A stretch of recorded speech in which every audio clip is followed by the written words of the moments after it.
దేవుడు అంటున్నాడు, రూకలు ఏకే వచ్చి పానము చేయుడి. రూకలు ఇవ్వకే the age old wine. Amen. Wine age పెరిగే కొంది దాని యొక్క ప్రైస్ పెరిగిపోతా ఉంటది. అగాధముల మీద జలముల మీద అల్లాడుచున్న that age old wine, the same holy ghost that was hovering over the deep, same holy ghost that raised Christ from the death. ఆయన మరణము నుంచి పునరుద్ధానము నుంచి సజీవునిగా లేపిన అదే ఆత్మ, క్రీస్తును మృతుల నుంచి లేపిన వాని ఆత్మ, the same holy spirit is sent to indwell us. అదే ఆత్మను ఆయన మనలోనికి పంపించి ఆయన దత్తపుత్రాత్మ అన్నాడు. In other words, we were now no longer, the children of Abraham, we were the children of God himself.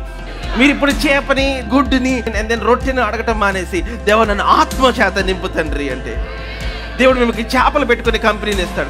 Come on, hallelujah. In other words, it's not these little things that you need to ask, it is the dispenser of the good things that you need to ask. So మీ situation అంతా మరణ పాశం చుట్టుకున్నప్పుడు with the spirit of faith, అదే విశ్వాసపు ఆత్మ. ఏంటి ఆ విశ్వాసపు ఆత్మ అంటే నేను అంటాను that is the holy spirit. అది పరిశుద్ధాత్మ అంటారు. ఎందుకంటే అంటే అంత చీకటిగా ఉన్నప్పుడు, జలమయంగా ఉన్నప్పుడు the holy ghost has the guts to hour.